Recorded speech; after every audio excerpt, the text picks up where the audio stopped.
A poesia é muito impulsiva, pelo menos para mim ela é muito impulsiva. Ela aparece aqui, ela aparece ali. Às vezes eu estou viajando, estou no ônibus e pego o celular, me vem um verso, muitas vezes do nada, ou escutar uma música, uma coisa assim. Aí a gente vai lá, escreve alguma coisa, começa a captar essa ideia. É uma verdadeira punção, por assim dizer.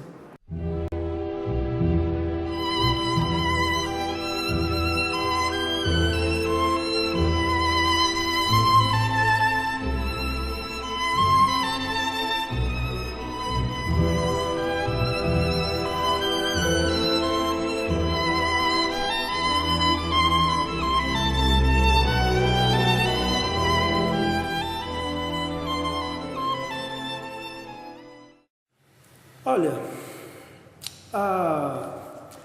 eu sempre prefiro pensar, quando eu escrevo um poema, que antes de mais nada, ele funciona para mim mesmo. A poesia, tem quem defenda, por exemplo, que a poesia é uma maneira da gente se expressar, da gente colocar um pouco do nosso eu, aquela coisa toda. Eu já penso um pouco diferente. Eu acho que ao fazer um poema a gente quer ir para além de quem nós somos, né? Então a primeira função ao fazer um poema, pelo menos os meus, é justamente tentar pensar coisas da qual eu não costumo pensar muito.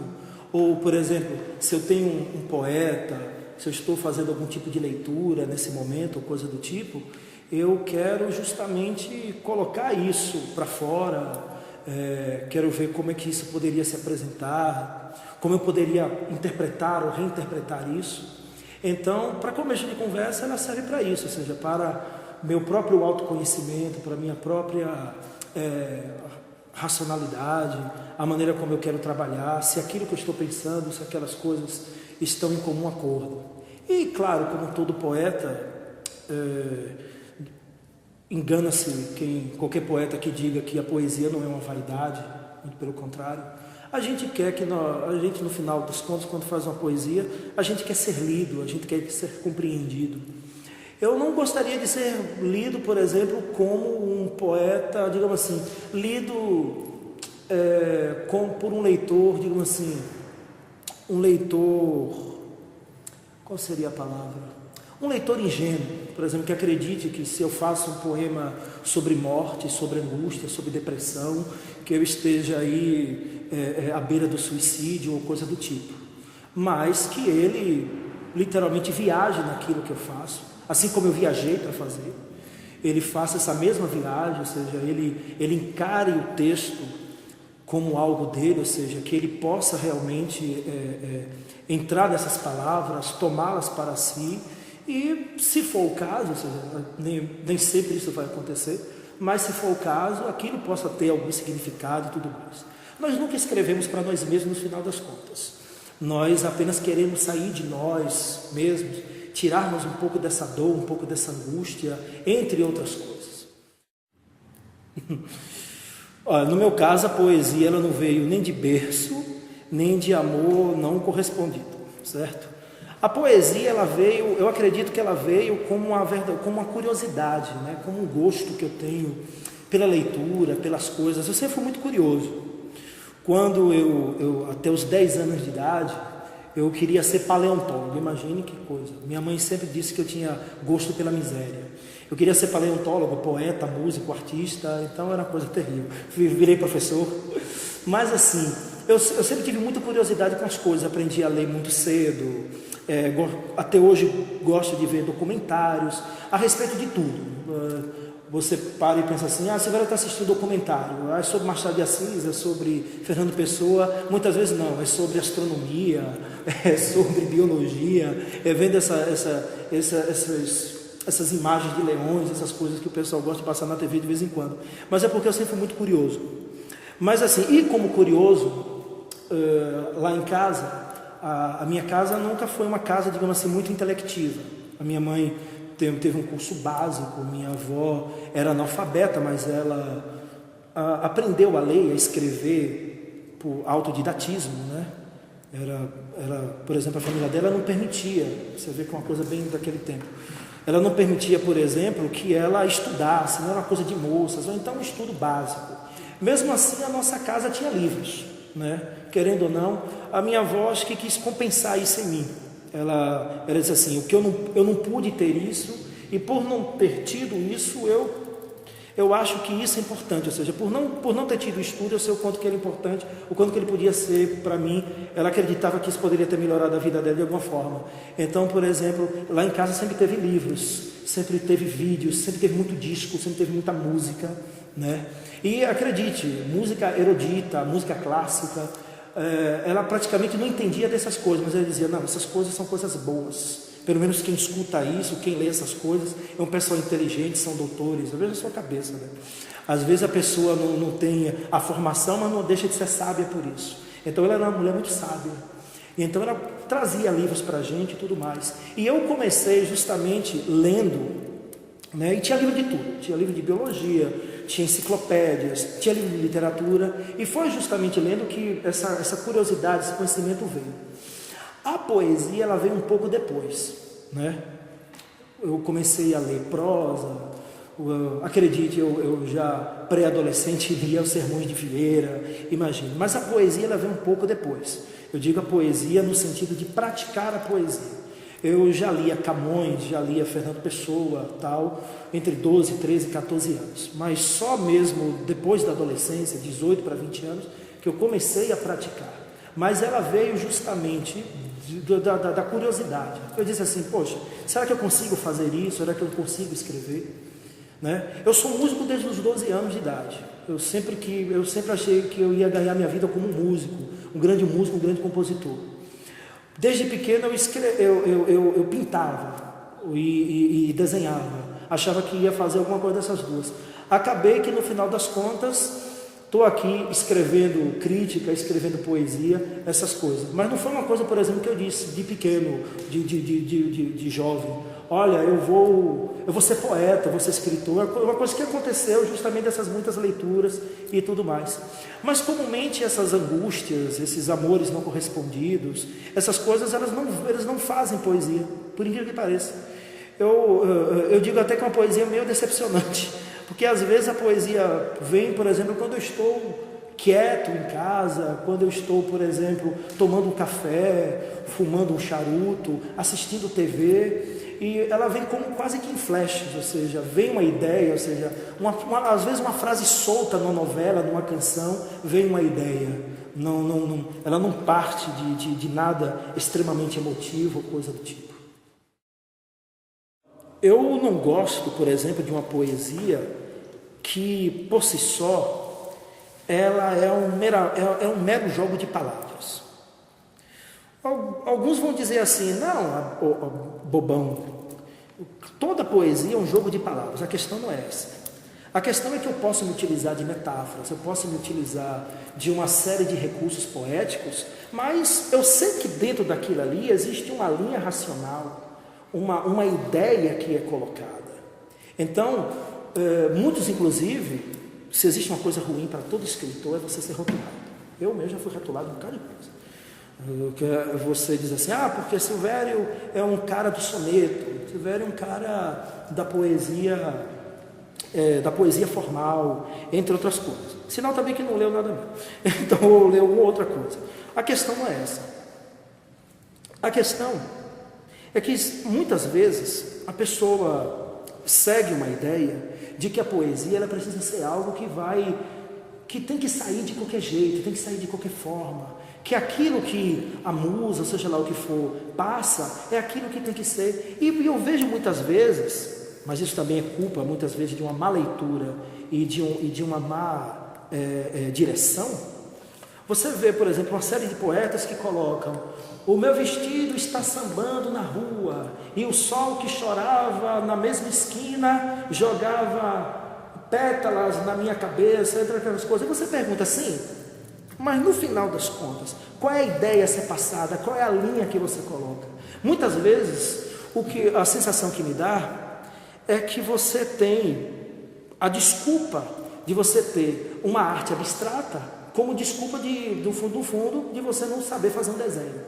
Entendeu? Até o Picasso, inclusive, falava disso. Então, muitas vezes, o poeta se esconde atrás de uma possível poesia moderninha demais, abstrata demais, subjetiva demais, quando na verdade ele não consegue unir uma linha de pensamento, ou pior, ele acha que se ele se direcionar uma linha de pensamento mais constante, mais formal, ele vai estar sendo retrógrado, entre outras coisas. E na verdade não é. Você pega poetas, por exemplo, como Mário Quintana, ou como Drummond. Drummond tem poemas pílulas, né, chamadas Blades, Stop, a vida parou, mas o automóvel, ou seja, três versos, mas existe uma linearidade, existe uma continuidade. Você pega o poema de Sete Faces, que aparentemente são poemetos dispersos, mas todo mundo sabe que ele tem uma linha contínua ali por debaixo, que vai emendando tudo, alinhavando todas essas coisas. Olha, eu não vou mentir para você não, eu já cheguei mais longe do que eu imaginava. Eu quando tinha 20 e poucos anos, nossa, eu queria publicar logo um livro, achava que se eu publicasse um livro, eu ia logo ser famoso, aquela coisa de menino. Só que, por exemplo, hoje em dia, antes de mais nada, eu não estou dizendo para você que se eu pegasse uma grande editora, que se de repente alguém descobrisse o Silvério Duque, fosse para várias palestras, fosse para várias conferências, várias mesas literárias, eu não ia gostar disso, eu ia adorar, certo? Até porque, cá entre nós, se nós não conhecêssemos quem nós somos de fato, seja de autocrítica ou até um pouco de vaidade, a gente não escrevia, a gente não pintava, a gente não tocava. Agora, acima de qualquer coisa, foi como eu já lhe disse, eu quero deixar algo que minha filha diga assim, olha, meu pai escreveu isso, escreveu bem, meus netos, os filhos de meus alunos, os netos de meus alunos, mesmo que não saiba quem eu fui, que eu fui professor deles ou vice-versa, diga assim, não, esse carequinha lá de Feira de Santana, esse cara sabia o que fazer, esse cara tinha leitura, ele tinha bagagem, é isso. Eu acho que ainda não cheguei nesse nível, mas eu caminho para isso, certo? Então, por exemplo, fazer literatura hoje, por exemplo, se não fosse a internet, se não fosse certas coisas, que não são muito agradáveis sobre certos aspectos, mas que ajudou a conhecer, a difundir, a conhecer pessoas, escritores de outros lugares, fazer amizades virtuais, mas que têm um valor muito grande, isso aí não seria... Talvez a coisa fosse mais devagar, mais frustrante até e tudo mais. Mas eu fico me freando muito. Eu, por exemplo, eu podia ir para tudo quanto é lançamento, podia ir para tudo quanto é festa, essas coisas todas, botar minha cara, para que o pessoal lembrasse de mim, mas não é isso que eu quero. Eu acho isso até uma covardia comigo mesmo. Na peça Hamlet, um personagem que pouca gente lembra, o Polônio dá um conselho da porra assim pro filho. Ele diz algo do tipo, olha, nós não devemos mentir para ninguém, mais ou menos isso. Temos que estar falando a verdade, mas acima de tudo, não podemos mentir para nós mesmos. O escritor não pode mentir para nós mesmos. Ele pode fazer ficção, que é diferente de mentira, ele pode criar uma metáfora, mas ele não pode mentir para ninguém. Aquilo que ele escreve tem que ser verdadeiro, pelo menos para alguém, e se não é verdadeiro para ele. Então eu quero escrever. Se você dizer assim, porra, se o cara me desse, por exemplo, um prêmio da Academia Brasileira de Letras, me desse um Nobel, eu ficaria maravilhado. Mas acima de tudo, eu estou lhe dizendo para você com toda a sinceridade, com todas as palavras, sou um homem religioso, digo isso sem medo de estar, digamos assim, cometendo um pecado ou coisa do tipo. Olha, acima de tudo, eu quero deixar algo que seja reconhecido, seja um verdadeiro legado. É como eu falei do Euclides da Cunha, ou seja, uma coisa é você ganhar fama, outra coisa é você ganhar reconhecimento. Quero que depois o pessoal diga assim, não, esse cara foi bom, fez um bom trabalho. Até porque eu, por exemplo, eu tenho outros escritores aqui de feira e tudo mais, que tem muito mais léguas do que eu e tudo mais, e não é fácil lançar um livro, não é fácil pegar uma editora. Eu, graças a Deus, eu já lancei 3 livros por editora, um inclusive por editora de São Paulo, né, que distribui bem o livro pode ser facilmente encontrado, e de tudo mais, ou seja, aos poucos está sendo lido, a gente vai reconhecendo, isso é maravilhoso. Tudo que eu poder colher materialmente nessa vida, eu quero para mim, boa, eu não tenho vergonha. Mas não ser reconhecido é que é difícil. Mas existe uma coisa que é o funil da história, a peneira da história. Eu não queria ser aquele cara que ficou ali, sabe, na saídazinha ali, ó, e não conseguiu, certo? Isso realmente eu não quero. Aí se você for pensar para mim, você vai dizer assim, muitos vão ver eu falando isso aqui, vão dizer, o que é que esse cara quer? Esse cara quer o quê? Quer a eternidade? Claro que eu quero a eternidade, pô. Qual é o escritor que não quer ser eterno? A gente escreve para quê? Se não é para vencer a morte, se não é para irmos para além de nosso tempo, para deixar nosso legado, nossa palavra, nossa ideia. Então, quando você me pergunta o que eu quero com minha poesia, é isso, certo? Pode parecer grande demais, pode parecer metida besta demais, pode ser megalomaníaco demais, mas no fundo é o que todo escritor quer. Agora, eu vou trabalhar para fazer isso da melhor maneira, certo? Eu prefiro uma morte tranquila, certo? Morte é morte, no final das contas é o que acontece. Mas como eu acabei de falar com você sobre essa questão do crescimento, né? Quando a gente aprende com a vida certas coisas. Eu estou lhe dizendo sério, eu prefiro uma morte tranquila, perto dos nossos amigos, das pessoas que a gente gosta, das coisas que a gente realmente gosta de fazer. Eu, por exemplo, trabalho intensamente a semana toda, né? Lidando com alunos, com isso, com aquilo, mas eu costumo fazer dessa forma. Deixo a casa quando eu entro na escola, deixo a escola quando eu entro em casa.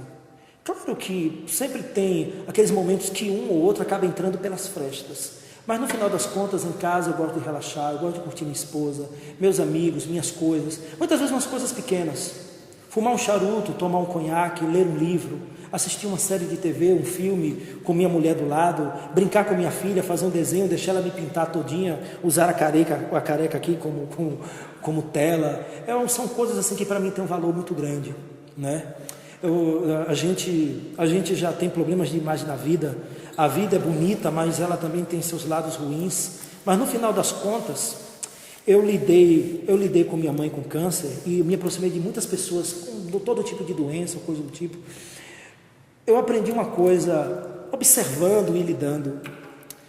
Nós não queremos, não é que a gente não queira morrer ou não tenha medo da morte, essas coisas são normais e a morte é inevitável, mas vendo aquelas pessoas, eu acho que o que ninguém quer na verdade é morrer só, né?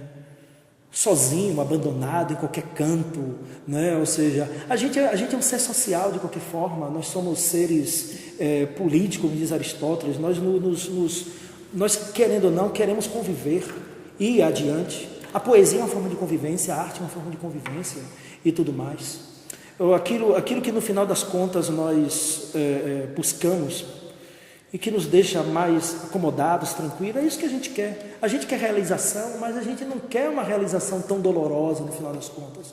Ao menos que isso seja uma espécie de doença mental, gnóstica, psíquica, seja lá que nome você dê, certo? Paulo dizia, né? Combati o bom combate, acabei a carreira, guardei a fé. Ou seja, se você luta, mas você está dizendo, eu vou chegar aos 40 anos ano que vem. Se eu me tornar um poeta conhecido nacionalmente, trabalhei para isso. Se eu não me tornar, eu também trabalho de uma forma, inclusive para mim mesmo, que eu chego e digo assim, olha, eu fiz, não foi por falta de esforço, mas agora não tem mais jeito. Ou seja, vamos ver se depois que eu morrer alguém faz uma estátua, alguém lembra de mim, alguém escreve uma tese, ou seja, a gente escreve também para isso. Se não é nessa vida, não nos matemos nela também. Se não for nessa vida, vai ser em outra, talvez em outra, né? Ou seja, outra geração, por aí. Tem tantos escritores. Claro que não é isso que o escritor quer. O escritor quer reconhecimento em vida por aquilo que ele faz. Mas se não for, também temos que trabalhar para isso. A gente não tem que ficar trabalhando para ser reconhecido aqui, agora, de qualquer momento, como se fosse uma celebridade de reality show, essas coisas todas. Não. Fica de boa, fica tranquila na vida, que isso é bom. A mulher de Ló, para Olavo de Carvalho. Qual um girassol, Voltei meu rosto à agonia de um sol destituindo-se de sua altura e de seu brilho. Eis a minha estranha impostura, resignação da luz que nunca encontraria, personificação da dor ao fim do dia. Assim, eu fiz de meu destino uma escultura de sombras, variação de estranha arquitetura de coisas que eram luz e agora cinza fria. Das formas mais exatas me sobram ainda essa estátua de sal que sou, estranha e linda imitação do amor ao que é perfeito. Mas sob as estrelas que se acendem no horizonte, meu sofrer faz-se eterno. Vou virando fonte para quem segue mudo e sem olhar para trás.